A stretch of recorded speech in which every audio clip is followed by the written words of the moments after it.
بسم اللہ اول وآخرہ بسم اللہ الرحمن الرحیم لا الہ الا اللہ محمد رسول اللہ صلی اللہ علیہ وسلم اللہم صلی علی محمد وعلی آلہ وسلم۔ تمام معزز سامعین اور حاضرین، آپ سب کی خدمت میں السلام علیکم ورحمۃ اللہ وبرکاتہ۔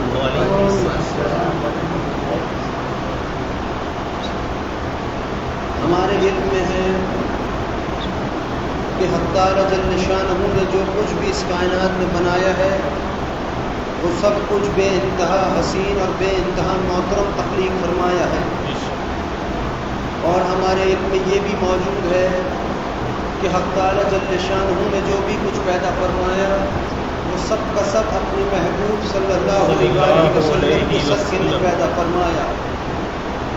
حق تعالی جل شانہ نے جو کچھ بھی اس کائنات کے اندر تخلیق فرمایا ہے اس کو ہم اپنے علم اور عقل کے حساب سے گن نہیں سکتے، مگر رب کے فرمان کے تحت ایک چیز ہمیں معلوم ہوتی ہے، اور وہ چیز یہ ہے کہ حق تعالی جل شانہ نے 1.25 لاکھ قسم کی مخلوقات کو پیدا فرمایا، اور ان تمام مخلوقات میں سب سے افضل مخلوق حق تعالی جل شانہ نے انسان کو پیدا فرمایا۔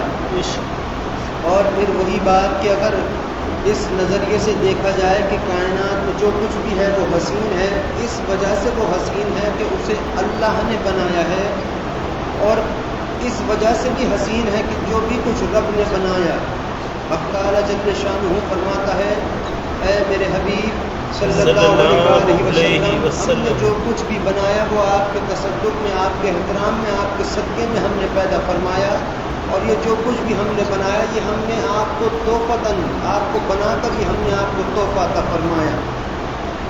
اب ظاہر سی بات ہے کہ جب حق تعالی جل شانہ وہ ذات جو پاک ہے، وہ ذات جو اس کائنات میں سب سے افضل اور سب سے زیادہ محترم ہے، وہ خود ہی فرما رہا ہے کہ جو کچھ بھی میں نے بنایا وہ اپنے محبوب صلی اللہ علیہ وسلم کے صدقے میں بنایا، ان کے تحفے میں، ان کے لیے بنایا۔ تو آپ اور میں اندازہ اتنا ہی لگا سکتے ہیں کہ جتنی ہماری عقل کام کرتی ہو یا پھر ہمارے پاس علم ہو کہ یہ کائنات اور اس کے اندر اور باہر جو کچھ بھی ہے وہ سب کچھ محترم تو ہے، مگر ان سب کچھ سے محترم بھی ایک چیز ہے، اور وہ چیز جو ہے اللہ کے بعد جو کچھ ہے سب محترم، مگر سب سے افضل انسان محترم ہے اللہ کے بعد، کیونکہ حق تعالی جل شانہ نے خود انسان کی تاریخ میں یہاں تک ہے بات کہ جو اللہ جل شانہ تو فرماتا ہے کہ تیرے رب کے علم میں، تیرے رب کے گمان میں، تیرے رب کے خیال میں جو سب سے حسین چہرہ کا ہے انسان، وہ تیرے رب نے تجھ کو عطا فرمایا، وہ تیرے رب نے بنایا۔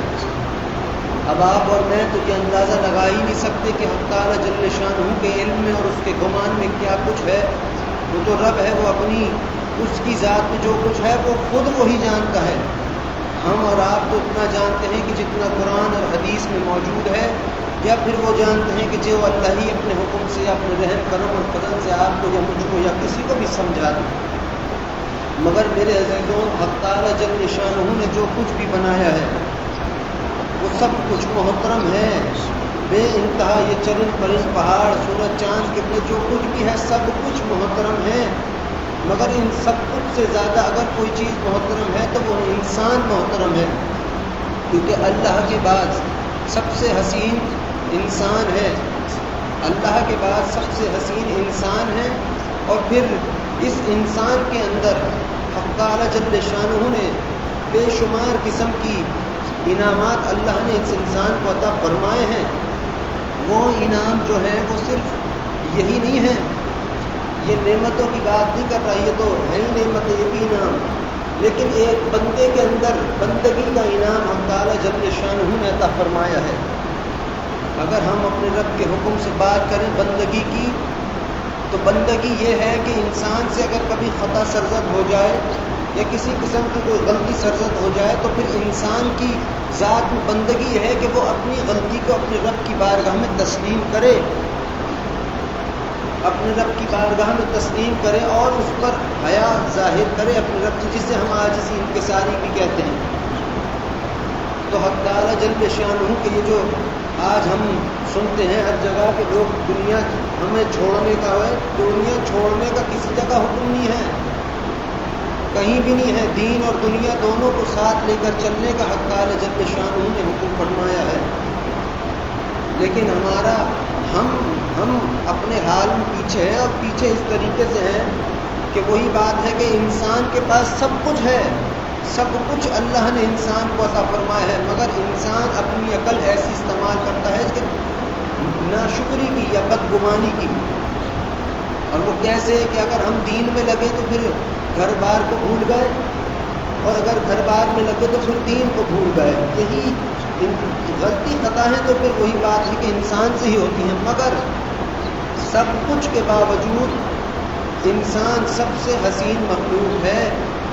تعالیٰ جل شانہ فرماتا ہے میں نے 7 لاکھ قسم کی مخلوقات کو پیدا فرمایا، 7 لاکھ قسم کی مخلوقات کو ہم نے پیدا کیا۔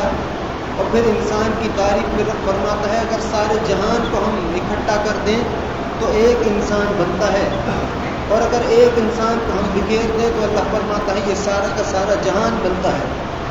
میرے عزیزوں، ہمارے اندر کسی قسم کی اللہ نے کمی بیشی چھوڑی نہیں ہے، کسی قسم کی کمی بیشی چھوڑی نہیں ہے۔ ہم تو انسان ہیں، ہم تو بھلے ہی ہم کمتر ہوں، مگر ہیں تعالیٰ جل شانہ کی سب سے حسین مخلوق۔ نہ یہ فرشتے جنہیں ہم اور آپ محترم، یہ ہیں محترم بہت۔ اگر آپ اسی سے اندازہ لگا لیجئے میرے عزیزوں کہ یہ جو ہمارے کندھے پر جو ملائکہ موجود ہیں جو اچھائی اور ہمارے گناہ نیکیاں لکھتے ہیں، یہ کس کی ڈیوٹی کر رہے ہیں؟ انسان کی۔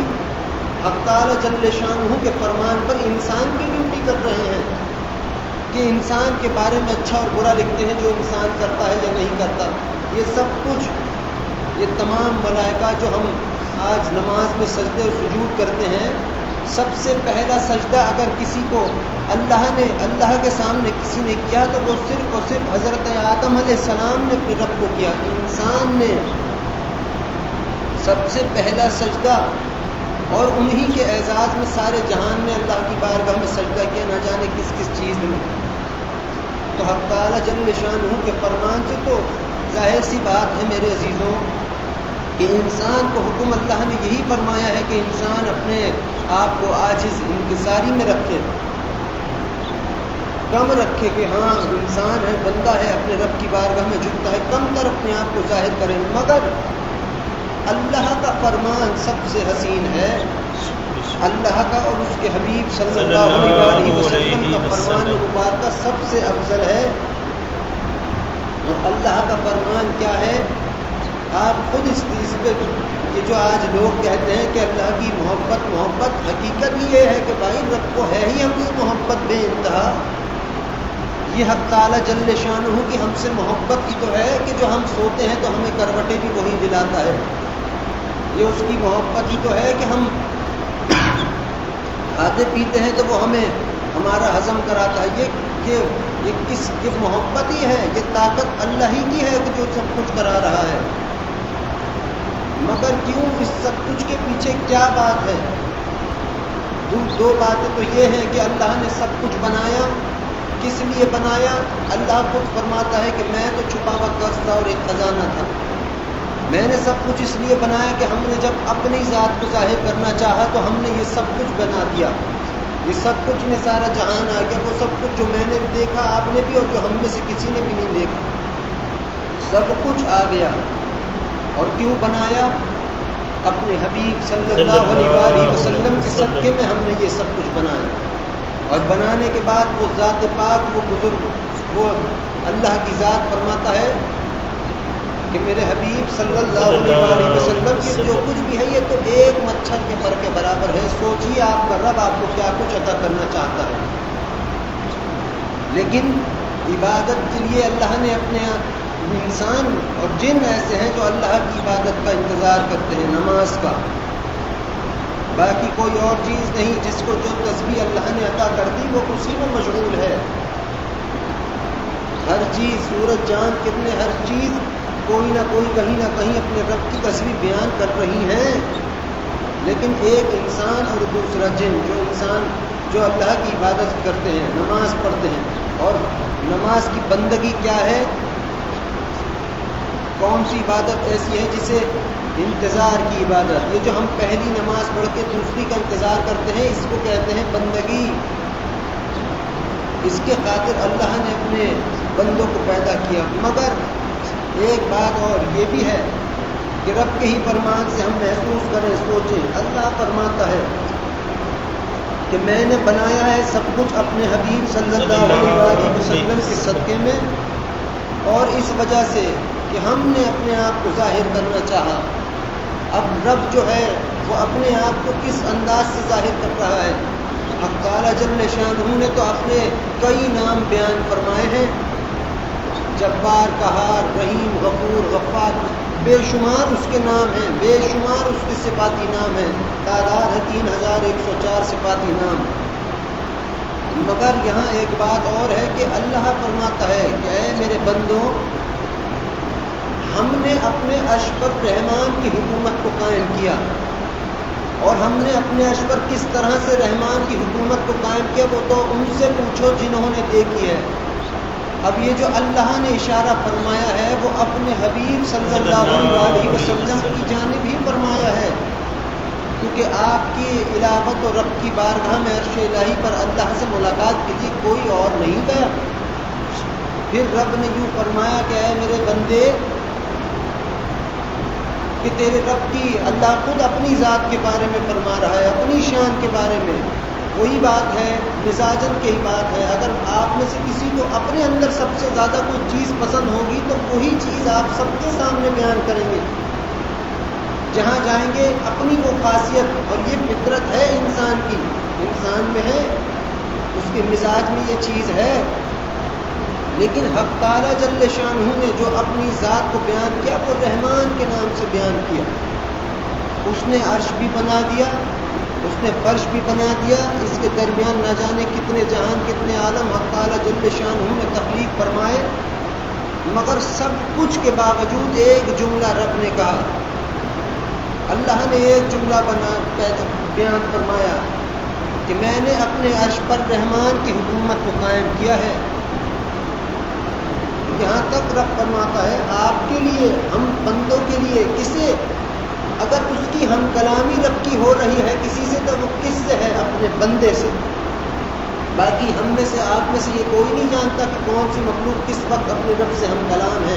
آپ اور ہمیں تو حق تعالیٰ جل شانہ نے سینکڑوں قسم کی ہم کلامیاں عطا فرمائی ہیں، گمان، خیال، علم، ادب، احترام، جنہیں عبادت کہتے ہیں ہم، یہ تک ہم کلامی ہی ہیں اپنے رب سے، کتنے قسم کی۔ لیکن لوگوں عقل میں آئے تب کی بات، ہم نے ہمیشہ سے ایک چیز ہمارے اندر موجود ہے، اور میں نے محفوظ بھی کی ہے کہ جو بچہ چھوٹا ہے ابھی اسے سمجھ کچھ نہیں، پہلے اس کو سکھایا جاتا ہے کہ یوں نہ کر اللہ عذاب دے گا، یوں نہ کر اللہ جہنم میں دھکیل دے گا۔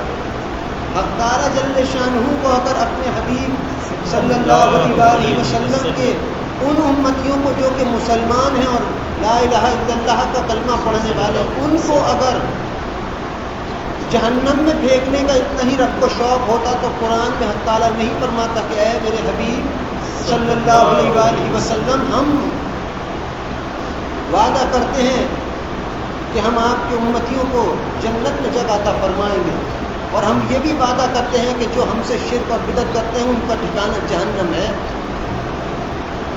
غیر مسلموں کے بارے میں جو ایمان لے آئے ان کے لیے تو جنت ہے۔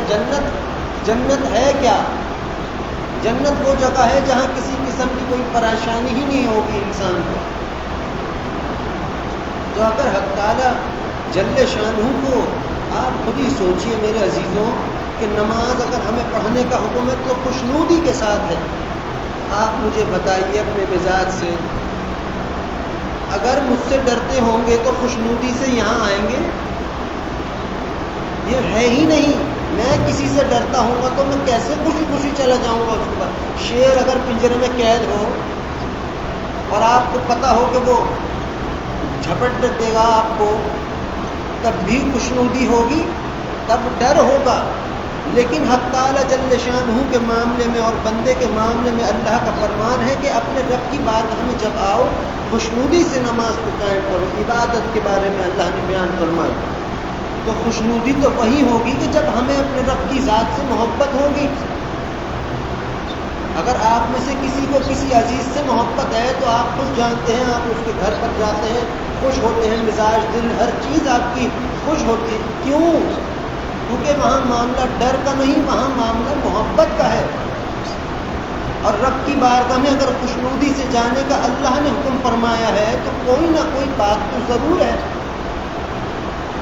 اور وہ بات یہی ہے کہ جب تک انسان کو اپنے رب کی محبت کا معلوم نہیں ہوتا وہ ڈرے گا. ڈرنا بھی ہے مگر ایسا ڈرنا نہیں ہے رب سے، وہ ذات پاک ہے، وہ تو حسین ہے. آج ہم نے دیکھا ہے چھوٹے بچوں کو ایمانداری کی باتیں 7 سال کے وہ ہوتے نہیں ہیں، انہیں پہلے یہ سکھا اللہ عذاب دے گا. اب شروع سے ہی تم نے اپنے رب کا خوف اس کے دل میں ڈر بٹھائے رکھا ہے تو وہ کہاں سے آگے جا کر رب کی بارگاہ میں خوشنودی میں سجدے اور سجود کرے گا؟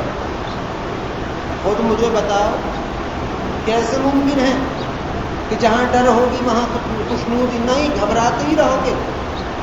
اور پھر کہتے بھی ہیں، یہ بات حقیقت بھی ہے کہ نماز پڑھتے ہیں ہم جب تو ہماری پریشانیاں بوجھ سب کچھ ہم کیوں کہہ لو مقوم سمجھ لو کہ اللہ ہی کی بارگاہ میں ہم نے سونپ دی اور وہاں سے اس کی رحمتیں لے لی.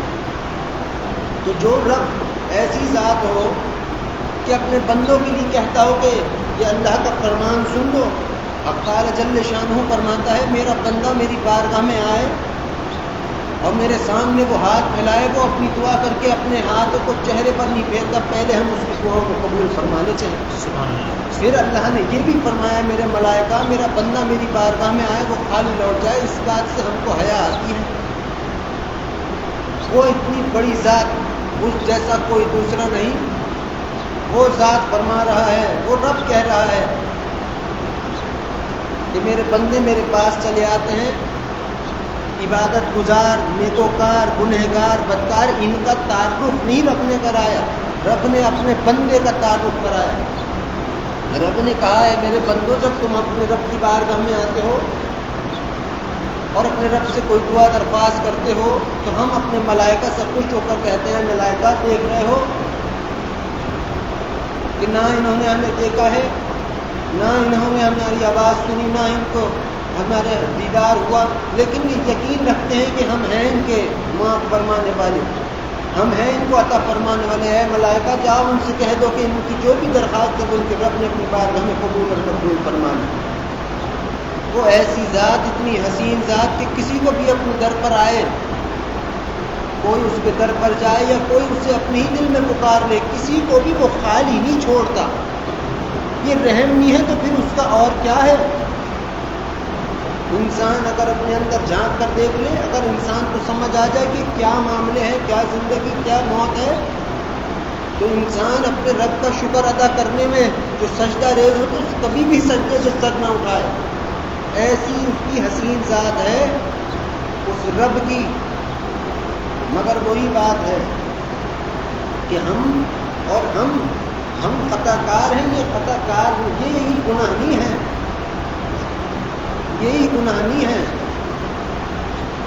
گناہ یہ بھی ہے کہ ہم تو اپنے نعوذ باللہ معاذ اللہ ہم تو اللہ کی ذات سے بھی خوش نہیں ہیں. ہم ایسے ہیں اگر ہم اپنے اندر جھانکیں.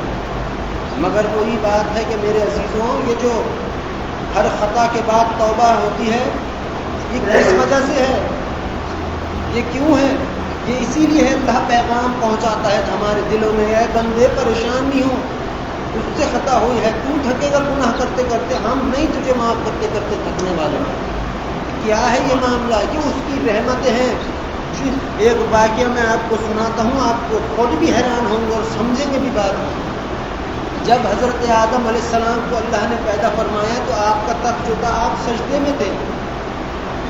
سب نے کہا اللہ نے فرمایا اے میرے ملائکہ، آج آدم علیہ السلام ہمارے اعزاز میں سجدے میں ہیں، تم ان کے اعزاز میں سجدہ ریز ہو جاؤ، اپنے رب کو سجدہ کرو۔ سب جھک گئے سجدے میں عزازیل کے سبب، وہ جھکا نہیں۔ اللہ نے پوچھا ہے عزازیل تو کیوں نہیں جھکا؟ عزازیل نے کہا اللہ پاک میں نہیں جھکتا۔ پھر اللہ جل شانہ نے فرمایا عزازیل کیوں نہیں جھکا تو؟ اللہ فرماتا ہے عزازیل تیرے رب کا حکم تھا، وہ عزازیل جسے آج ہم کہتے ہیں یہ بھڑکا رہے ہیں، کیوں کر رہا ہے، سنو اس کی بات سنو۔ اس نے کہا اے رب تیرا حکم تو سر آنکھوں پر ہے، پر اے اللہ مربت بھی تو کوئی چیز ہوتی ہے۔ اسے اپنے رب سے حیا آ گئی، لیکن ہم عزازیل سے افضل ہو تم جتنے یہاں انسان گھوم رہے ہیں، ہم سب یہ پیچھے کس کے لگا ہے؟ ہمارے، ہم نہیں پیچھے لگے، ہم کچھ ہیں بندے جو یہ پیچھے پڑایا گیا ہے ہمارے۔ اس نے اپنے رب سے کہا اے رب تیرا حکم سر آنکھوں پر ہے، پر مربت بھی تو کوئی چیز ہوتی ہے۔ حضرت آدم علیہ السلام سے اس نے اللہ کی قسم کھا کر ایک غلطی کرا دی، کسی معاملے میں خطا ہو گئی۔ آپ نے اپنے رب سے کہا جیسے وہ ان کو پھل کھایا، جنت کا جو درخت تھا جس کو کھانے کے لیے رب نے منع فرمایا تھا، جیسے ہی کھایا نور ہٹ گیا جسم سے۔ آپ جگہ چھپنے کی ڈھونڈ رہے تھے، بھاگ رہے تھے۔ اللہ فرماتا آدم علیہ السلام آپ کہاں چھپتے ہیں اپنے رب سے، کہاں بھاگتے ہیں اپنے رب سے چھپ کر؟ آپ فرماتے ہیں رب میں آپ سے چھپ کر نہیں بھاگ رہا، میں تو اس لیے بھاگ رہا ہوں کہ میں بہانہ ہو گیا ہوں، اس لیے مجھے آپ سے حیا آتی، مجھ سے یہ غلطی ہو گئی، سرزد ہو گئی، خطا ہو گئی۔ اللہ جل شانہ فرماتا ہے اے آدم علیہ السلام تم کون ہوتے ہو یہ کہنے والے کہ تم سے ہو گئی؟ ہم نے نہیں چاہا، ہم نے نہیں چاہا کہ تم یہ کرو تو ہو گئی۔ آدم علیہ السلام انسان، آدم علیہ السلام فرماتے ہیں اے اللہ بات تو ایسی ہی ہے جیسی آپ کہہ رہے ہیں، پر اپنی خطا آپ پہ منسوب کرتے ہوئے مجھ کو حیا آئی۔ یہ ہے انسان، یہ جو آج ہے نا یہ ماحول، نیتوں کا اختیار ہے۔ میں کل کو نیت کر کے بیٹھوں اللہ تیری سنتا ہی نہیں، اللہ کہے گا ہم سناتے ہی نہیں۔ میں نیت کر کے بیٹھوں اللہ میں تیری بارگاہ میں آؤں گا، قسم اس کی ذات کی وہ اپنی بارگاہ سے جانے نہیں دے گا۔ تم میں سے کوئی مجھے اٹھ کے کہہ دے کہ ہم تو نہیں آتے حضرت، تو میں کیا پیر پکڑتا پھروں گا کہ آتے رہو؟ یا آپ میں سے کوئی مجھ کو کہہ دے کہ حضرت میں کہہ دوں میں تو نہیں آتا، آپ بھی کہیں ہاں بھائی نہیں آتا تو نہ صحیح۔ یہی اصول ہے، مگر سب کچھ کے باوجود وہ ذات پاک اللہ ہے۔ آج تو ہمارے اندر ہم اپنے گناہوں پہ شرمندہ ہوں یا نہ ہوں وہ تو نادم ہونے کی بات ہے، ہمیں شرمندگی اس بات کی ہونی چاہیے کہ خطا ہم سے سرزد ہوتی ہے، اس کا الزام اس کی ذات پر لگاتے ہیں، اللہ کی ذات پر۔ وہ عزازیل تھا، اس نے کہا کہ اللہ مربت بھی تو کوئی چیز ہوتی۔ میرے ابا کہتے ہیں مربت یہ ہے کہ اگر باپ کہے کہ بیٹا مجھ کو تھپڑ مار دو تو بیٹا کہے ابا کا حکم ہے دھر دو۔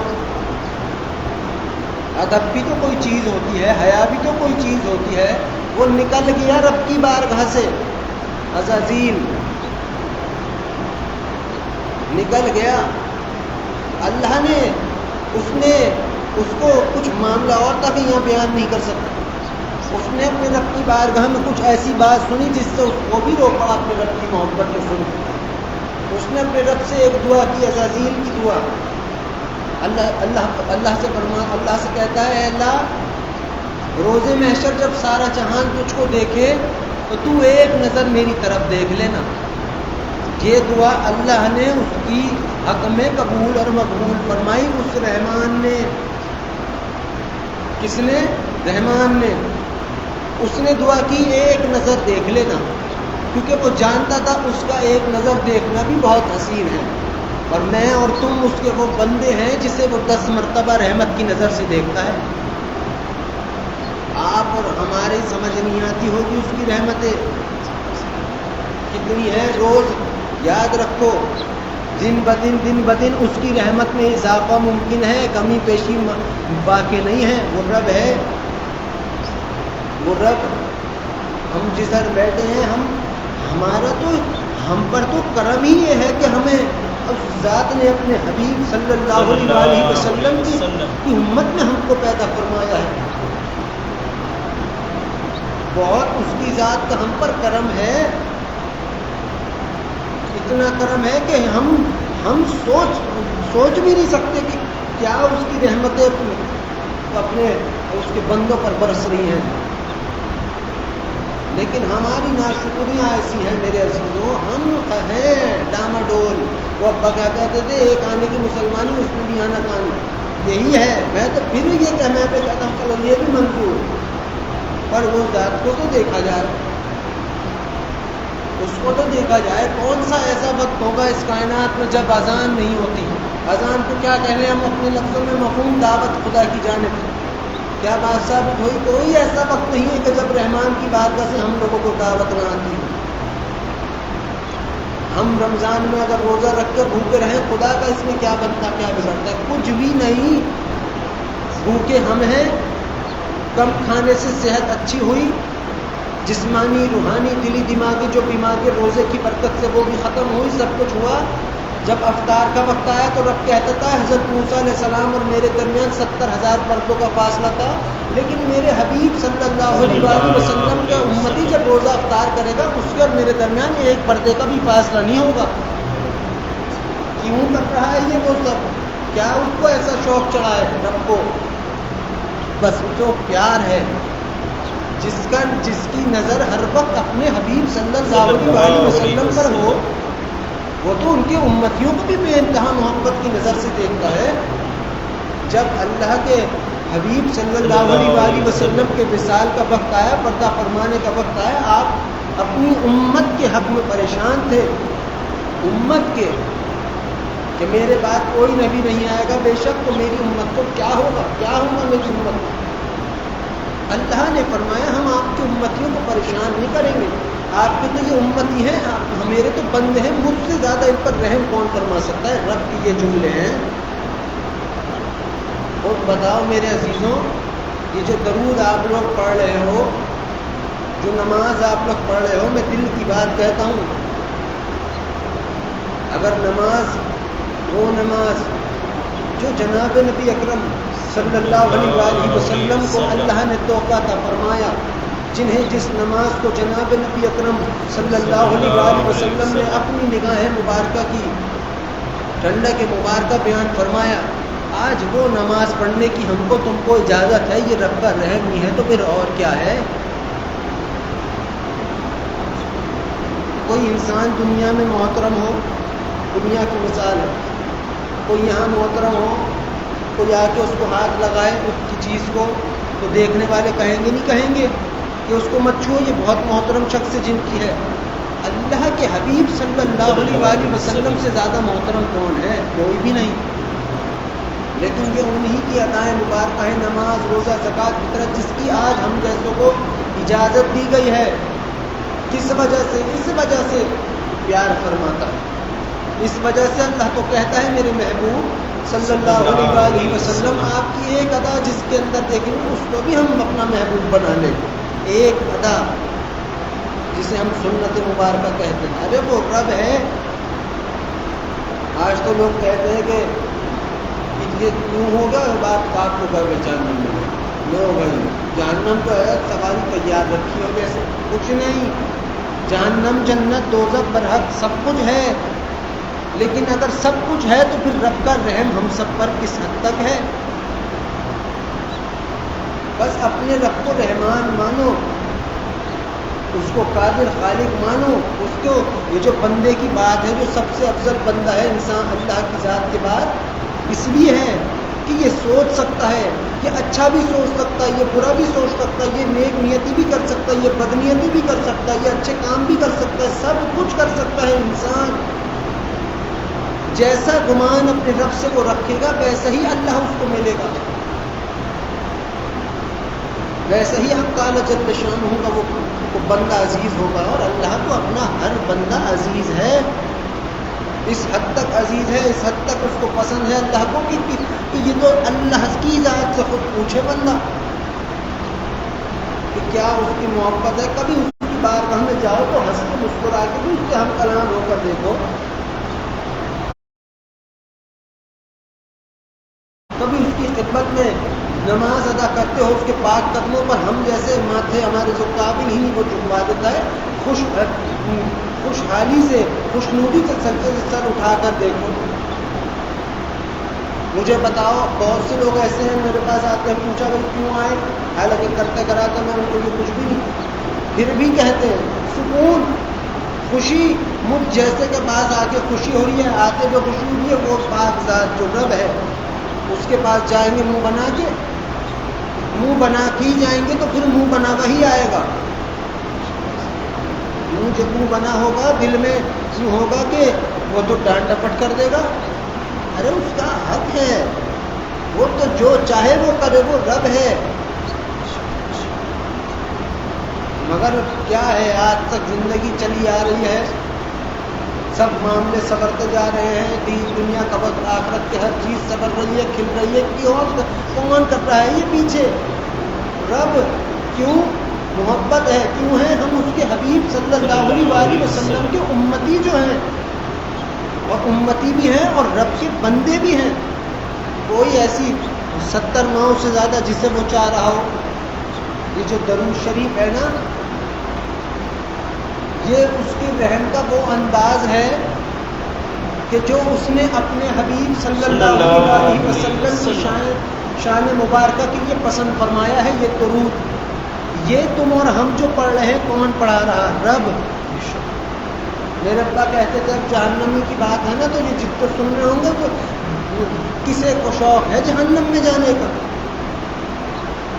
جس نے کہا, ہم نے جو سیکھا اپنے بڑوں سے, جس نے کہا میں جہنمی ہوں اللہ اٹھا کے اسے جہنم میں پھینک دیتا. جس نے کہا میں خطا کار ہوں, جس نے اپنے آپ کو نادم اپنے رب کی بارگاہ میں کیا, چھپایا کہ اللہ مجھ سے یہ خطا ہو گئی, مجھے تو درگزر فرما دے. اور پھر جب بندہ اپنی بندگی کا اسے بیان کرتا ہے, اپنی غلطی کا تسلیم کرتا ہے, سب کچھ کرتا ہے, تو وہ تو رب ہے. جواب تو اس نے دینا ہی اپنے رب کے اپنے بندوں کو. وہ بھی یہی جواب دیتا ہے کہ تجھ سے جو خطا ہوئی وہ تو نے تسلیم کی, ہم تیرے رب رحمان جا ہم تجھ کو معاف فرماتے. معاف کرتا ہے, وہ معاف نہیں کرے گا تو کسی اور کا پتہ ہے تمہارے پاس, ہمارے پاس کہ جہاں عرضیاں ڈل رب, بس رب. مگر دل اس کی تو بات ہی ہے وہ ہے کہ جو انسان کی عقل کو ہلا کر رکھ دے. اس کی تو بات ہی ایسی ہے کہ انسان کا دل کہیں نہ لگے سوائے اس کی بارگاہ میں لگے. یہ کیا جو اولیاء اللہ اپنے بزرگان دین جن کو آپ جانتے ہیں, انہوں نے کیا دیکھا رب کی بارگاہ میں؟ کیا ان کو ایسا نظر آیا پیار اس کی ذات کا؟ حضرت بااختیار کاکی رحمۃ اللہ علیہ بزرگ گزرے ہیں, ان سے کسی بزرگ نے کہا حضرت مجھے میرے رب کو دیکھنے کی بہت طلب ہے. انہوں نے جواب میں دیا ہمیں تو اس کو دیکھنے کی طلب نہیں, وہی میرا طالب ہے میرے دیدار. آپ اس کو کیا سمجھو گے ان کی بات ہے؟ جو دلدار اس کے ہوئے وہ اسی کی ذات پہ مرتے پھرتے رہتے. اور وہ یقین مانو, میں تمہیں ایک بات کہتا ہوں, میری تمہاری ہم تمام مسلمان امتی جتنے بھی ہیں, ہم اپنے رب سے جیسی ہی محبت کیوں نہ کرتے, وہ ہم ہیں, ہم بندے ہیں, اپنی مثال کے حساب سے کریں. لیکن رب اور اس کے حبیب صلی اللہ علیہ وسلم ہم سے اپنی شان کے مطابق محبت فرماتے ہیں. اللہ ہم سے اپنی شان کے مطابق محبت فرماتا ہے. 70 ماؤں سے زیادہ ایک حدیث میں ہے, یہ تو 100 درجات ہیں اللہ کی محبت کے. یہ تو جو 70 اللہ نے بات بیان فرمائی ہے, 70 یہ تو آخری نقطہ بیان کے 99 بھی باقی ہیں اس کی بارگاہ میں. کوئی ہے ایسا جو اس کی محبت کا اتنا جو جان سکے کہ کہاں ہے اس کی محبت؟ عذاب بھی ہے, ڈر خوف بھی ہے, حیا بھی ہے, ندامت بھی ہے, شرمندگی بھی ہے, سب کچھ ہے. مگر اس کے پیار کی بات ہی کچھ اور ہے. اس کے جب بھی جاؤ اس کی بات ہمیں مسکرا کر ہنستے کھیلتے نہیں, ادب احترام سے. جب بندہ بادشاہ کے گھر جاتا ہے تو کیسے جاتا ہے؟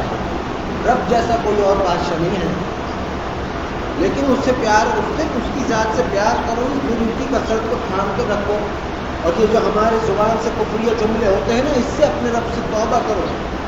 خطا ہو جانا اب اور بات ہے اس خطا پہ اللہ ہی سے لڑ جانا، معاذ اللہ نعوذ باللہ، یہ تو اور بری بات ہے۔ اللہ تعالیٰ تو ایسی ذات ہے، کسی ایک کو بھی وہ تنہا نہیں چھوڑتا، کسی ایک کو بھی نہیں۔ آپ غذائیں کھا رہے ہیں، آپ کے پاس ایک سے ایک انعام ہے، موسم بدلتے وہ پھلوں کا انعام بدل دیتا ہے، جیسے جیسے موسم بدل لے وہ پھل بھی بدلتا ہے۔ یہ تفریح کون ہماری کرا رہا ہے؟ دنیا رب کیوں کرا رہا ہے؟ اس نے کہا ہے بندو جو کچھ بنایا تمہاری راحت کے لیے، اس کو کھاؤ پیو عیش کرو اور اپنے رب کا شکر ادا کرو۔ شکر ادا کرنا یہ ہے کہ اٹھاتے وہ تو معاف ہی نہیں کرتا۔ یہ مجھے آ کے کوئی کہتا ہے کہ آپ تو یاد نہیں کرتے، میں بھی کہتا ہوں ہاں بھائی نہیں کرتے، ٹائم ہی نہیں، یہی ہے، جیسا تو ویسا میں۔ یہاں جاؤ رب کی بارگاہ میں، اس کو بولتے جاتے پاک کو ہم کہہ رہے ہیں کہ وہ معاف نہیں کرتا، وہ نہیں کرتا تو پھر کون کرتا ہے آج تک ہم سب کو معاف؟ وہ توبہ کی توفیق نہیں دیتا تو پھر کون دیتا آیا؟ یہ کیسے ندامت کے آنسو بہے گا زندگی میں ہماری آنکھوں سے؟ کیسے ندامت کے آنسو بہنا تو پھر بہت ہی آگے کی بات ہے۔ جو انسان خطا کر کر جس سے خطا ہو جائے وہ پھر یہ تسلیم کر لے کہ اپنے گمان نہیں کہ مجھ سے یہ غلطی ہوئی، اللہ اس کو تو تبھی معاف فرما دیتا ہے۔ یہ جو اپنی غلطی تسلیم کر لینا ہے میرے عزیزوں، یہ کیا، یہ کوئی انعام نہیں ہے کیا؟ انعام معاملہ خراب تو یہاں ہے کہ بندہ الٹے سیدھے کاموں میں لگا رہے اور وہ گناہ کو گناہ ہی نہ سمجھے، یہ ہے معاملہ خراب۔ گناہ کے بعد سر جھکا دینا اللہ کی بارگاہ میں، یہ کوئی خراب معاملہ نہیں ہے، یہ تو اس کی طرف سے یہ پیغام ہے کہ تو نے حیا کی، تیرے رب نے تجھ کو معاف فرما دی۔ مگر جب وہ ایسا کر رہا ہے، وہ اس حد تک محبت ہم پر فرما رہا ہے، ہم کو چاہیے کہ ہم اس کی محبت کا جواب اس کی محبت سے ہی اس کو دیں۔ اگر اللہ آپ سے کہہ رہا ہو اے بندو مجھے تم سے محبت ہے، تو آپ کا اس کا کیا جواب ہوگا؟ آپ کو بھی کہنا چاہیے اللہ مجھے بھی تجھ سے محبت ہے۔ کیسی محبت ہے؟ رب کے خاطر میں اور آپ کچھ نہیں کر سکتے، یہ سوچ لو۔ کہاں وہی والی بات ہے، ہم میں سے ایسا کون ہے جو اللہ کی ذات کا حق ادا کر سکے اور شکر ادا کر سکے؟ جیسا اس نے ہم سب کو عطا فرمایا ہے جو کچھ انعام، مگر اللہ اور اس کے حبیب صلی اللہ علیہ وآلہ وسلم دونوں کی اطاعت اگر کرنا چاہتے ہو تو اس کا ایک حل ہے درود شریف، اللہم صلی علی محمد وعلی آلہ وسلم۔ یہ اللہ اور اس کے حبیب صلی اللہ علیہ وآلہ وسلم دونوں کی اطاعت مبارکہ ہے۔ ساری عبادتیں کر لو، نمازیں پڑھ لو، روزے رکھ لو، حج عمرہ زکوٰۃ سب کر لو، روزے محشر ان کی قبولیت کا پرچہ تمہیں تبھی ملے گا جب جناب نبی اکرم صلی اللہ علیہ وسلم کی خدمت میں ایک بار بھی درود اگر بھیجا ہوگا تبھی ملے گا، اس کے علاوہ نہیں ملنے کا کچھ۔ کیوں؟ وہی بات ہے، جن کی عطائیں مبارکہ کو اپنانے سے ہم جیسے کو بھی وہ اپنا محبوب کہہ دیتا ہے، ان کی خدمت میں درود کیوں نہ بھیجیں اور بکثرت بھیجیں، چلتے پھرتے اٹھتے بیٹھتے جاگتے جیسے چاہے مرضی ویسے بھیجیں۔ اور یاد رکھیے درود شریف ہم نہیں بھیجتے، ہم تو اللہ سے دعا کرتے ہیں، ہم تو اللہ سے فریاد کرتے ہیں کہ اللہ ہمارے پاس تو کچھ نہیں ہے، آپ اپنی شان سے اپنا رحم کرم اور فضل، حرمت محبت اور درجات کی بلندی جناب نبی اکرم صلی اللہ علیہ وسلم کی خدمت میں پیش فرما دیجیے تو فتن ہدیتاً سلامتی کے ساتھ۔ ہم یہ کہتے ہیں اپنے رب سے، وہی بات آئی کہ جن کے لیے اللہ ہو انہیں ہم جیسوں کی کیا ضرورت، مگر پھر بھی وہی بات ہے، پھر بھی وہی بات ہے کہ یہ جو عرش الہی کو سجانے والا کلمہ اور درود ہمارے جیسوں کی زبانوں پر اللہ نے پڑھوا دیا نا، ہم جیسوں کو توفیق دے دی، یہ اسی لیے کہ وہ یہ بتا رہا ہے، وہ یہ بتا رہا ہے کہ ہم تو ناشکری کرتے پھرتے ہیں، لیکن رب کہتا ہے کہ ہم نہیں ہیں ایسے کہ تمہیں اپنی رحمتوں سے خالی کر دیں، ہم ایسے نہیں ہیں کہ تمہیں تنہا چھوڑ دیں۔ اس درود کے بعد کچھ بھی نہیں بچا، یہ درود پڑھو، اس کی ذات کی قسم، اللہ کی قسم، یہ جنت جہنم تم پر حرام ہے، تم جہنم پر حرام ہو درود پڑھنے والے کے لیے۔ جنت اس کی خود طالب ہے، جنت واجب ہے۔ روز محشر تمام انبیاء علیہ السلام اور ان کی امتیں موجود ہوں گی، تو یہ دیکھا جائے گا کہ سب سے زیادہ کن کے امتیوں نے کن کے لیے دعا کی ہے، تو سب سے زیادہ دعا ہوگی جناب نبی اکرم صلی اللہ علیہ وسلم کی خدمت میں۔ اللہ فرمائے گا، تمام انبیاء علیہ السلام فرمائیں گے یا رسول اللہ صلی اللہ علیہ وسلم، آپ کے امتیوں نے سب سے زیادہ آپ کی خدمت میں دعا کی، لہٰذا سب سے پہلا آپ کی امت کا حساب، سب سے پہلے آپ کی امت کا حساب ہوگا۔ اب رب نے تو وعدہ فرمایا ہے اپنے حبیب صلی اللہ علیہ وسلم سے کہ رب آپ کو مقام محمود عطا فرمائے گا۔ میرے ابا کہتے تھے جن کے ووٹوں سے خود جناب نبی اکرم صلی اللہ علیہ وسلم کو مقام محمود رب نے عطا فرمایا، ان ووٹر کرنے والوں کو بھی تو کچھ ملے گا، ان ووٹ دینے والوں کو بھی تو کچھ ملے گا، ان کو یہ ملے گا۔ درود پڑھنے والے وہ لوگ ہوتے ہیں جنہیں روز محشر بنا حساب کتاب کے رب بخشتا ہے۔ درود پڑھنے والے وہ لوگ ہوتے ہیں جو پولیس صراط سے ایسے گزرتے ہیں جیسے قدم رکھا ہی نہ ہو۔ درود پڑھنے والے وہ لوگ ایسے ہوتے ہیں کہ جن کی مدد خود درود انسانی روپ میں قبر سے لے کے عرش تک کرتا ہے۔ یہاں کوئی محترم شخص آئے کسی مقام پہ کہیں دعوت میں، کیسے انسان ریڈ قالین بچھاتے، حالانکہ وہ محترم جو آج محترم کل کا تو پتہ کچھ نہیں۔ رب کی نظر میں سب سے زیادہ محترم ہے درود شریف پڑھنے والا۔ میرے ابا کہتے تھے کیا یہ ممکن ہے کہ کسی جہنمی کا نام بھی بارگاہ رسالت مآب صلی اللہ علیہ وسلم میں لے لیا جائے؟ یہ تو ان کی بارگاہ مبارکہ کی شان کے خلاف ہے، اور بالفرض لے بھی لیا جائے، یہ بھی سن لو کہ اگر لے لیا کہ نام وہاں، تو کیا پھر وہ جہنمی ہو سکتا ہے؟ ناممکن۔ ایک بچے نے بسم اللہ پڑھ کر اپنے والدین کو اجر و ثواب پہنچایا۔ سنو اس رحمان کی کیا ادائیں ہیں، کیسا ہے وہ۔ اس نے بسم اللہ پڑھی اور کچھ پڑھ کر اجر و ثواب اس کا ایصال کیا اپنے والدین کو۔ تو اللہ فرما رہا ہے، رب جو سب کچھ جانتا ہے، رب بھی ایسا ہے ہمارا کہ کیا بات، ملائکہ کو کہہ رہا ہے میرے ملائکہ ذرا دیکھنا کیا اس کے ماں باپ جہنم میں تو نہیں ہیں، حالانکہ پتہ ہے اس کو، پھر بھی ان کو ملائکہ کو، کیونکہ وہ علم نہیں، وہ عقل نہیں، وہ اتنا ہی جانتے ہیں جتنا رب نے ان کے دماغ میں یا علم میں ان کی ذات میں رکھا ہے۔ بس انہوں نے فرمایا ہاں رب اس کے ماں باپ جہنم میں، اللہ فرماتا ہے میرے ملائکہ فوراً نکال لو، فوراً نکال لو ان کو۔ روز محشر اگر اس بچے نے ہم سے سوال کیا کہ اللہ میں نے تو تیرا نام لے کر، تجھے تنہا مان کر، تجھے رحمان اور رحیم مان کر اپنے والدین کو اجر و ثواب پہنچایا تھا، تو نے انہیں جہنم میں کیوں رکھا؟ اللہ فرماتا ہے ملائکہ پھر ہم اس کے ماں باپ اس کو کیا جواب دیں گے؟ ہمیں تو اس سے حیا آئے گی۔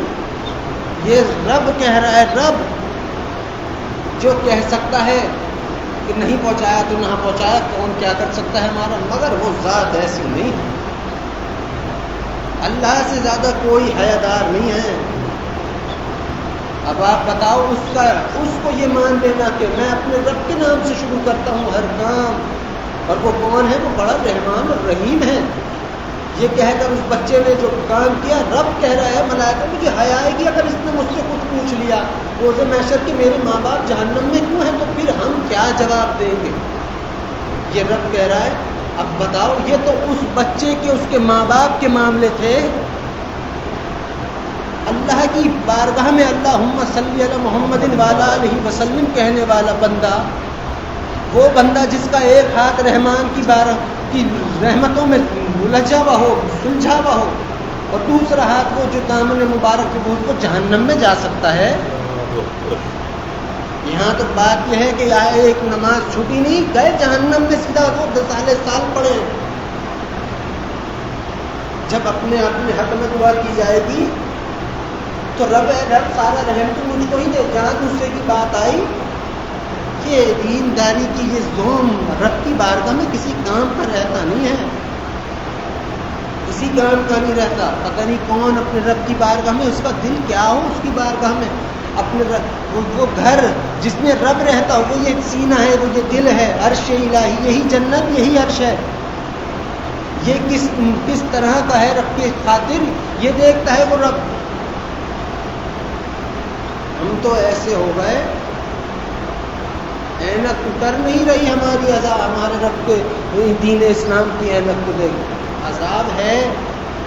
میں نے کبھی اس کی ذات کا یہ بھی اس کی تعریف ہے کہ اس کے پاس عذاب بھی ہے. یہ اس کی تعریف ہے کہ وہ قادر مطلق ہے. یہ اس کی تعریف ہے کہ وہ غفار ہے. یہ اس کی تعریف ہے کہ وہ سمندر سے کروڑوں گنا زیادہ گناہ ہو تو ہنس کر ایک ہی باری میں معاف کرے رحمان. یہ اس کی تعریف ہے. جو اس نے اپنی ذات کے بارے میں بیان فرمایا وہ سب کچھ تعریف ہے اس کی. ہمیں تو رب نے میرے عزیزوں اس امت کو تو اپنا عمل عطا فرمایا ہے. اپنا عمل لا الہ الا انت سبحانک انی کنت من الظالمین پڑھنا محترم بہت ہے، مگر اس کی ربوبیت کی قسم ہے تو نبی کا عمل. ایک نبی تھے، ان کا عمل ہے. نبی کا عمل افضل ہے یا خدا کی قسم اللہ کی ذات کا عمل افضل ہے؟ یہ خود جانتے ہو سارے کے سارے. اس سے اعلیٰ ترین بات کیا ہوگی کہ کسی کام کی، پیسوں کی، مال دولت، عزت شہرت، جس چیز کی بھی ضرورت ہو درود پڑھ کے رب کی بارگاہ میں ہم وہ کریں، اس سے التجا، اس سے درخواست اور اس سے دعا کریں. یہ کیا حسین بات ہے. خود جناب نبی اکرم صلی اللہ علیہ وآلہ وسلم فرماتے ہیں مفہوم. آپ کی حدیث مبارکہ کا مفہوم ہے کہ جو شخص درود شریف کو ہی اپنی تمام چیزوں کا وظیفہ بنا لے، خدا اس کی زندگی، اس کی قبر اور آخرت، دین دنیا سب کچھ اپنے ذمے لے لیتا ہے. اب میں تم اپنا گھر بار یا ہم دین دنیا اپنی اچھے طریقے سے چلانا جانتے ہیں یا پھر ہمارا رب؟ یقیناً وہ رب، وہ تو درود پڑھنے والے کے خود کو مقام کو آپ خود دیکھ لو، خود دیکھ لو میرے عزیزوں کہ اللہ نے درود شریف پڑھنے والوں کے لیے بے شمار انعام بیان کیے. اتنے کہ وہی بات ہے، عالم دین، بزرگان دین، علم کا جہاں جا کر علم ختم ہوتا ہے ان تمام کا ہم سب کا، وہاں سے درود کی برکتیں شروع ہوتی ہیں. لیکن وہ دیکھو مقام اس رب کا کیا انعام ہے. اس نے کہا جہاں جس زمین کے جس حصے پر جہاں کہیں بھی درود شریف پڑھا جاتا ہے اس زمین کے اس حصے کو میں اپنے عرش سے ملا دیتا ہوں. جب کوئی بندہ، اللہ نے فرمایا جب اے میرے بندو جب تم تنہا درود پڑھو تو دوسرا مجھ کو بھی گنو، میں بھی تمہارے ساتھ پڑھ رہا ہوں. وہ خود ہمیں اپنا ہاتھ تھما رہا ہو، وہ خود ہماری جانب محبت کے ہاتھ بڑھا رہا ہو، وہ خود ہماری طرف ایک سے بڑھ کر ایک انداز میں ہمیں محبت سے نگاہوں سے دیکھ رہا ہو. سوچو تو صحیح، 10 مرتبہ رب کی رحمت کی نظر کوئی ہے؟ ایک نظر کو عزازیل نے کہا تھا ایک نظر دیکھ لینا، جانتا ہے وہ جانتا ہے تو اس کا تو رحمان کا تو ایک نظر دیکھ لینے سے ہی سارا جہان سمٹ کر کھل جائے، سب ہو جائے. وہ کہتے ہیں نا دنیا میں کہ اپنے محبوب کا تو ایک دیدار ہی کافی ہے، جب محبوب خود ہی دیکھ لے تو وہ بھی کافی ہے. رب جیسا عاشق اور اس جیسا محبوب کون ہے؟ کوئی نہیں. یہ کیا انعام نہیں ہے کہ رات کی تنہائی میں آپ اور ہم جب رب کے حکم سے درود شریف پڑھتے ہیں تو بارگاہ رسالت مآب صلی اللہ علیہ وآلہ وسلم میں ہمارا نام، ہمارے والد کا نام درود کے ساتھ پہنچایا جاتا ہے. یہ کیا انعام نہیں ہے؟ یہ کیا رحم نہیں ہے؟ یاد رکھو جو درود پڑھتا ہے اس پر جہنم حرام ہے. جو درود پڑھتا ہے اس کی دین دنیا قبر کا ہر معاملہ اللہ اپنے رحم کرم فضل سے آسان فرماتا ہے، چاہے کیسا ہی کیوں نہ ہو. ہمارے لیے مشکل ہے، رب کے لیے کچھ مشکل نہیں، مگر اس کا طریقہ یہ ہے کہ جب انسان، سب سے پہلی بات میری آپ کی نصیحت ہے کہ آپ اپنی دلوں میں، دماغوں میں، دل میں، ہر اپنی زندگیوں میں سب سے پہلا کام تو یوں کریں کہ اپنی سوچ اچھی کر لیں. سب جب سوچ اچھی ہوتی ہے تو راستے کھلتے ہیں. جب اللہ فرماتا ہے میں ایک دروازہ بند تب ہی کرتا ہوں جب پہلے سے پہلے تمہارے حد میں 10 دروازے کھول رکھا ہوں. وہ رب ہے. ہمیں تو اس کی بارگاہ میں یہی سمجھ آتا ہے، اس کے دل کی، اس کی بات کی، سب کچھ. باقی آپ کس کو کیا کس کو لگتا ہے اس سے ہمیں سرکار کوئی. مگر حق تعالی جل شانہ نے اپنے بندوں پر بہت رحم کیا ہے. بے انتہا وہ کر بھی رہا ہے، کرتا بھی رہے گا، وہ کبھی اپنی شان سے نہیں ہٹتا. بس بندے ہونے کی حیثیت سے ہمیں چاہیے کہ ہم اس کی بارگاہ میں درود پڑھ کے اپنی دعاؤں درخواست اس کے سپرد کریں. ہمیں چاہیے کہ ہم سے خطائیں غلطیاں سرزد ہو جائیں تو ہم اس سے توبہ طلبہ کریں، اپنے آپ کو عاجزی میں رکھیں. عبادت ہو جائے تو خوش ہوں، لیکن اس نیت سے خوش ہو کہ اللہ تو نے ہم کو توفیق عطا فرمائی. خطا ہو جائے تو نادم ہوں، کان پکڑے کہ اللہ مجھ سے یہ خطا ہو گئی، میں خطا کار ہوں، مگر میں جانتا ہوں کہ تو مجھ کو معاف فرمانے والا، پھر رحم کرو اور فضل کی جو ہماری خطاؤں اور گناہوں کو معاف فرما دے. کر دے گا، رب ہے، رب ہے. وہ نہیں کرے گا تو کون کرے گا؟ ایک بزرگ تھے، وہ خانہ کعبہ میں جب داخل ہوتے تو جا کر فرماتے رب سے اے اللہ میں حاضر ہوں. حق تعالیٰ جل شانہ فرماتے آپ حاضر نہیں ہیں. 25 سال ہو گئے اسی معاملے کو، وہ کہتے حاضر ہوں، وہ کہتے نہیں ہیں. بندہ کہہ رہا ہے حاضر، رب کہہ رہا نہیں. خواجہ معین الدین رحمۃ اللہ علیہ نے بھی دیکھا یہ معاملہ، ان سے پوچھا کہ حضرت یہ تو بتائیے یہ کیا معاملہ ہے؟ وہ کہتے بھائی 25 سال ہوگا یہی کہہ رہا ہوں کہ میں اللہ حاضر ہوں تیری بارگاہ میں. وہ کہتا نہیں ہے تو میں لوٹ جاتا ہوں، پھر آتا ہوں اگلے سال، پھر آ رہا ہوں، پھر آ رہا ہوں. 25 سال ہو گئے. وہ بزرگ جو تھے حضرت خواجہ معین الدین رحمۃ اللہ علیہ اپنے رب سے پوچھتے اے رب یہ کیا معاملہ ہے؟ اللہ فرماتا خواجہ ان سے کہو کہ 25 سال یہاں جتنے بھی حج اور عمرہ کرنے والے لوگ آئے ان سب کا حج عمرہ ہم نے قبول ان کے خاطر کیا. کیوں تھا پتہ ہے؟ وہ اپنے رب سے کبھی بدگمان نہیں ہو، وہ اپنے رب کی شان سے انہوں نے نہ عزب اللہ معاذ اللہ، وہ کبھی اپنے رب کے اوپر وہ نہیں ہوئے. کیا خطا کار ہے تو کیا رب بھگا دے گا اپنی بارگاہ سے؟ عبادت گزار ہے تو کیا اور تو ولی اللہ ہوگا ہے کیا ہے؟ سب دنیا میں پتہ چل جاتا ہے کون اس کی بارگاہ کا ہے کون نہیں. بس رب مجھ پر، ہم پر، ہمارے امتیوں پر، سب پر اپنا رحم فرماتا رہے، ہمارے خطاؤں گناہوں کو معاف فرماتا رہے. یہ غرور تکبر ہماری عبادتوں کو بھی ہمارے اندر سے نکال دے. مگر میرے عزیزوں وہ ذات پاک ہے، وہ بڑی حسین ذات ہے. وہ کبھی کسی کو پریشان نہیں کرتا، کبھی نہیں کرتا. تو ہم اپنی غلطیوں میں پھنس کر ہو جائے تو ہو جائے، وہ اور بات ہے. وہ بھی یوں کہ ہماری اصلاح ہو جاتی ہے اس سے، مگر وہ تو مالک ہے. زندگی میں درود کی کثرت لازم کریں. یہ نماز، روزہ، زکوٰۃ، فطرہ سب کچھ کرنا ہے، چھوڑنی نہیں ہے. یہاں سب میں فائدے سب سے زیادہ درود میں تو میں درود ہی پڑھتا رہوں، بہت اچھی بات ہے، درود ہی پڑھتے رہے. مگر وہ نہیں ہے کہ نماز چھوڑ کوئی کہتے تھے کہ کچھ نہیں کچھ تو اپنے رب کا ہم کام کر لیں. درود کی کثرت کریں پابندی کے ساتھ. جو دعا آپ کے دل میں اپنے رب سے ہو وہ بلا جھجک اس سے کہیں، سجدے میں جا کر کہیں یا اتحیات کی صورت میں کہیں، جیسے بھی کہیں وہ آپ جانیں، آپ کا رب جانے. مگر درود کی کثرت کو زندگی میں ضرور رکھیں. افضل اول آخر درود شریف پڑھ کے جو دعا آپ کریں گے وہ اللہ کی بارگاہ میں قبول ہوگی، اور جو دعا بنا درود کے کی جاتی ہے وہ زمین آسمان کے بیچ لٹکی رہ جاتی ہے. یہ بھی سن لیں، دین میں فائدہ ہے، قبر میں فائدہ ہے، آخرت میں فائدہ ہے، سب کچھ ہے. اور سب سے بڑی اور سب سے محترم بات جو ایک مسلمان کے لیے ہے وہ یہ ہے کہ اس کا خاتمہ ایمان پہ ہوتا ہے درود شریف پڑھنے والے کا. تو اس سے حسین تو ایک مومن کے لیے، ایک امتی کے لیے کچھ بھی نہیں ہے.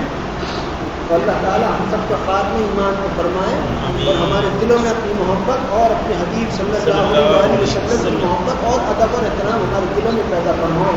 آمین ثم آمین. اب آپ تمام حضرات تھوڑی دیر تک بابا سے بولے بسم اللہ الرحمن الرحیم کا بسم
بسم اللہ الرحمن الرحیم.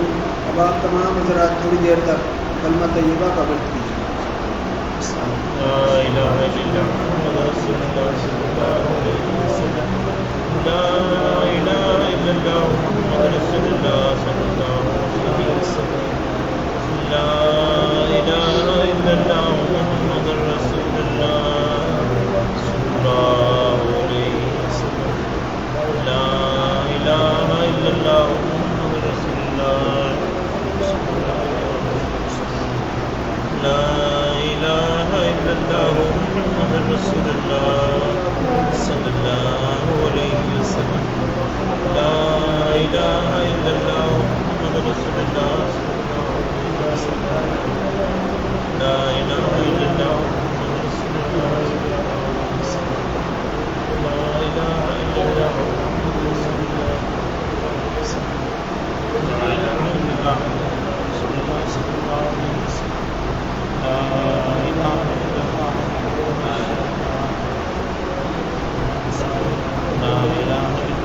محمد رسول اللہ. لا الہ الا اللہ محمد رسول لا الہ الا اللہ محمد رسول اللہ صلی اللہ علیہ وسلم. اب آپ تمام حضرات تھوڑی دیر تک درود شریف کا ورد کیجیے. جو درود آپ کے من کو غائب و باواضح منظم ہو پڑے. اللهم صل على محمد وعلى آله وسلم. اللهم صل على محمد وعلى آله وسلم. اللهم صل على محمد وعلى آله وسلم. اللهم صل على محمد وعلى آله وسلم. اللهم صل على محمد وعلى آله وسلم. اللهم صل على محمد وعلى آله وسلم. اللهم صل على محمد وعلى آله وسلم. اللهم صل على محمد وعلى آله وسلم. اللهم صل على محمد وعلى آله وسلم. اللهم صل على محمد وعلى آله وسلم. صل على محمد وعلى آله وسلم.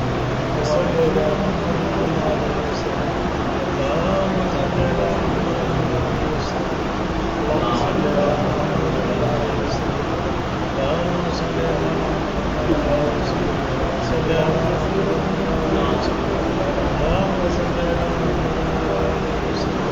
اللهم صل على محمد وعلى آله وسلم. اللهم صل على محمد وسلم. اللهم صل على محمد وعلى آله وسلم. اللهم صل على محمد وعلى آله وسلم. اللهم صل على محمد وعلى آله وسلم. اللهم صل على محمد وعلى آله وسلم. اللهم صل على محمد وعلى آله وسلم. اللهم صل على محمد وعلى آله وسلم. اللهم صل على محمد صلى الله عليه وسلم.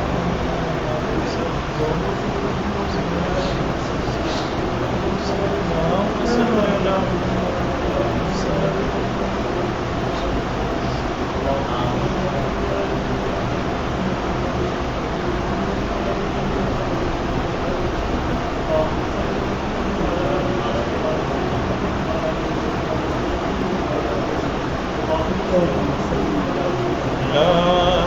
صل على محمد صلى الله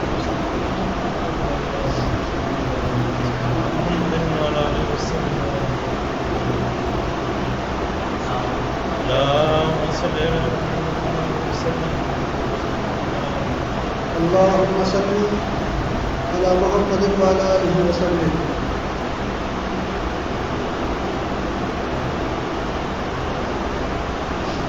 اللہ جتنا بھی درود شریف ہم سب نے جو بھی تحقیق سے پڑھا ہے اے اللہ درود شریف کو آپ ہم سب کی جانب سے اپنے پیارے حبیب ہم سب کے پیارے آقا جناب نبی اکرم صلی اللہ علیہ وسلم کی بارگاہ رسالت امام صلی اللہ علیہ وسلم میں اس درود شریف کو سورج و چاند کی جگہوں سے ہزاروں گنا زیادہ درود و سلام کا فتح پیش فرما دیجیے اے اللہ درود شریف کی برکت شفقت رحمت حرمت اور عظمت آپ ہم سب کی جانب سے اپنے پیارے حبیب ہم سب کے پیارے آقا جناب نبی اکرم صلی اللہ علیہ وسلم کی شان مبارکہ پر اپنی شان کے مطابق نازل فرما دیجیے اے اللہ جتنا بھی درود شریف ہم سب نے پڑھا ہے اے اللہ اس درود شریف کا پڑھنا آپ کو ہم سے راضی ہو جانے کے لیے درود شریف کا پڑھنا کافی ہو جائے اے اللہ اس درود شریف کی برکتوں کی وجہ سے اور اپنے رحم کرم اور فضل سے آپ ہم سب کی ہر دعا درخواست کو اللہ قبول اور مقبول فرما دیجیے اے اللہ وہ لوگ جو بیمار ہیں ان سب کو شفا کاملہ عطا فرما دیجیے اے اللہ وہ لوگ جو پریشان حال ہیں ان کی پریشانیوں کو آپ اپنے رحم کرم اور فضل سے آسانیوں میں تبدیل فرما دیجیے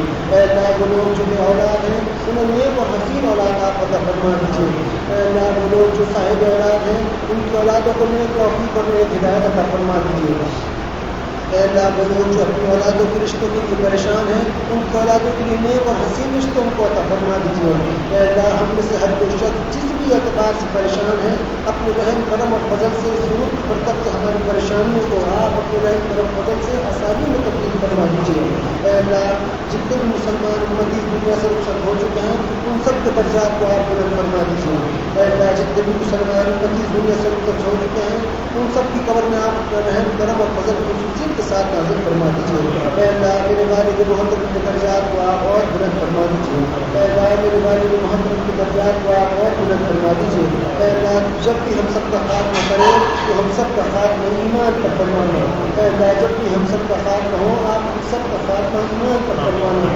تو جب بھی ہم سب کی سانسیں رکیں ہم سب کو کثرت سے کلمہ و درود شریف پڑھنا ہم سب کو نصیب فرمانا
اللہ جتنی بھی دعائیں ہم سب نے آپ سے مانگی ہماری تمام کی تمام دعاؤں کو آپ اپنے بارگاہ میں اپنے پیارے حبیب ہم سب کے پیارے آقا جناب نبی اکرم صلی اللہ علیہ وسلم کے صدقے سے ہماری دعاؤں کو قبول و منظور فرما لیجیے جو نہیں مان سکے جس کا مانگنا ضروری ہے آپ مجھ کو اور ہم سب کو اپنی شان کے مطابق عطا فرما دیجیے آمین آمین آمین ان اللہ وملائکتہ یصلون علی النبی یا ایھا الذین آمنوا صلوا علیہ وسلموا تسلیما اللهم صل على محمد وعلى آله وسلم اللهم صل على محمد وعلى آله وسلم اللهم صل على محمد وعلى آله وسلم اللهم صل على محمد وعلى آله وسلم اللهم صل على محمد وعلى آله وسلم اللهم صل على محمد وعلى آله وسلم